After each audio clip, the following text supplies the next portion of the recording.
बिस्मिल्लाहिर्रहमानिर्रहीम। अस्सलाम वालेकुम व्यूअर्स, कैसे हैं आप लोग? उम्मीद करती हूँ आप लोग खैरियत से होंगे। अल्लाह पाक आप सबको अपनी ईमान में खैर आफियत सेहत और तंदुरुस्ती के साथ रखें और अपनी रहमतों और नेमतों से खूब खूब नवाजें। आमीन सुमा आमीन। तो व्यूअर्स, आज हम मज़ेदार से चावल के आटे के लड्डू तैयार करने लगे हैं। तो इसमें जो जो सामान ऐड होगा, जैसे जैसे हम रेसिपी को तैयार करेंगे वैसे वैसे मैं आपको साथ साथ बताती रहूँगी। वैसे भी इसमें बहुत कम सामान में ये मज़ेदार से यम्मी से लड्डू तैयार हो जाते हैं। तो चलिए इसे स्टार्ट करते हैं फिर आज की रेसिपी। तो यहाँ पे बस 300 ग्राम मैंने चावल का आटा ले लिया है। तो अब हमने इसको मीडियम लो फ्लेम पे ड्राई रोस्ट करना है। हमने इसको कच्चापन इसका दूर करना है, इसका कलर वगैरह नहीं चेंज करना। तो इसको 3 से 4 मिनट के लिए हम इसी तरह मुस्तकिल चलाते हुए चमचा इसको ड्राई रोस्ट करना है, क्योंकि अगर हम इसको छोड़ देंगे तो चावलों का आटा जो है वो जल जाएगा, उसका कलर चेंज हो जाएगा। तो हमने इसका कलर चेंज नहीं करना, बस इसको 3 से 4 मिनट के लिए ड्राई रोस्ट करना है। तो इसको इस तरह मुस्तकिल चलाते हुए आप इसे भून लें। तो यहाँ भी बस हमने चावल के आटे को भून लिया है। अब इसमें से खुशबू भी आने लगी है। तो ये तमाम काम जो है मैंने मीडियम लो फ्लेम पे ही किया है। और अब इसमें हम जो है जितना हमारा चावल का आटा था 300 ग्राम, उतनी हम इसमें मलाई ऐड करेंगे। ये घर के दूध की मलाई है जो हम निकाल के रखी हुई थी, इसको ऐड कर देंगे। और ऐड करने के बाद इसको अच्छे से इसमें मिक्स कर देंगे। तो जैसे ही आप दूध की मलाई इसमें ऐड करेंगे तो आपको लगेगा कि ये गुठलियाँ सी बन गई हैं, लेकिन जैसे जैसे आप इसको इसमें चावल के आटे में पकाएंगे वैसे वैसे ये गुठलियाँ हैं ख़त्म हो जाएंगी। तो इसको अच्छे से मिक्स कर लेते हैं इसमें।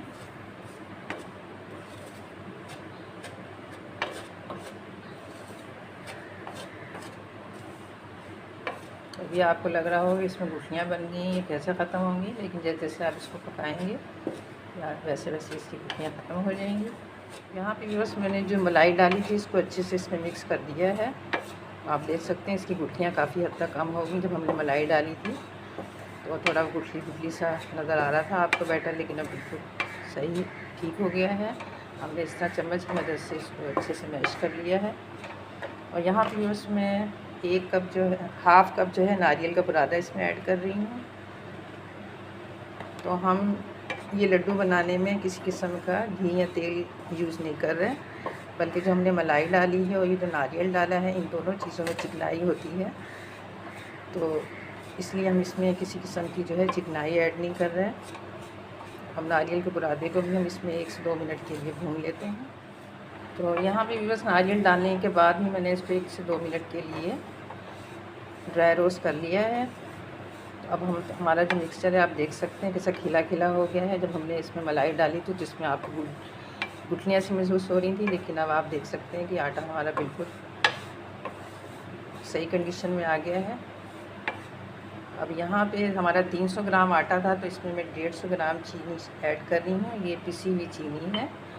इसको भी इसमें अच्छे से मिक्स कर देते हैं।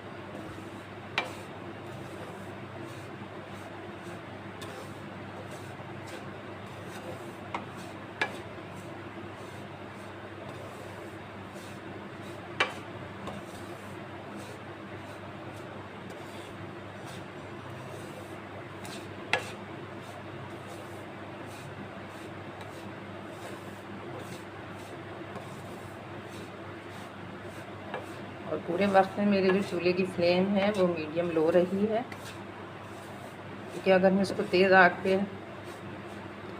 ड्राई रोस्ट वगैरह करते हैं तो ये जो है चावल का आटा बहुत जल्दी जल जाता है। तो हमने पूरे उसमें इसकी जो चूल्हे की फ्लेम है वो मीडियम लो ही रखी है।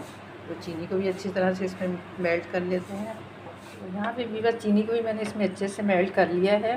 तो जितना आप चावलों का आटा लेंगे उतनी ही मलाई लेनी है, और जो नारियल और चीनी है वो आपने उसकी हाफ़ लेनी है। मैंने 300 ग्राम चावलों का आटा लिया था, तो 300 ग्राम ही मैंने मलाई ली थी, और नारियल जो था मैंने 150 ग्राम लिया था, और 150 ग्राम ही हमारी चीनी थी। तो अभी बस मैं चूल्हे की फ्लेम बंद कर देती हूँ और इसको चूल्हे से उतार देती हूँ, और इसको थोड़ी देर के लिए ढक के रख देते हैं ताकि ये हल्का ठंडा हो जाए।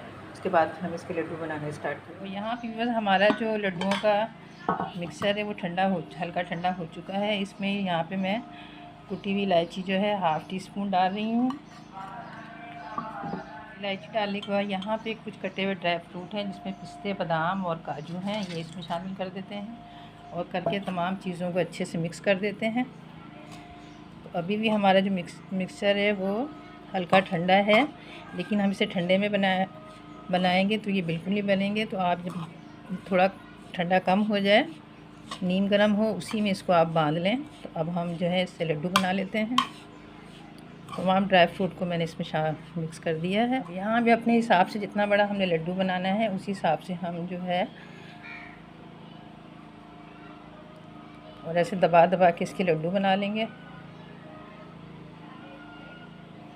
तो लड्डू का जो साइज़ है अपने हिसाब से जिस साइज़ के आप बनाना चाहें उस हिसाब से आप बना सकते हैं।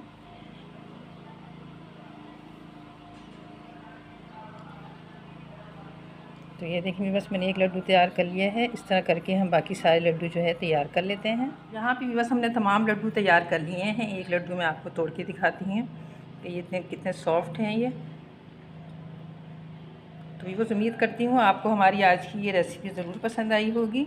अगर आपको हमारी आज की लड्डुओं की रेसिपी पसंद आई है तो हमारी इस वीडियो को खूब लाइक और शेयर करें अपने अहबाब दोस्त साथियों के साथ। हमारे चैनल को भी ज़रूर सब्सक्राइब करें और घंटी के बटन को भी ज़रूर प्रेस करें ताकि आने वाली नई वीडियो की नोटिफिकेशन आपको सबसे पहले मिल सके। तो मिलते हैं नेक्स्ट वीडियो में एक नई रेसिपी के साथ। जब तक के लिए अल्लाह हाफिज़।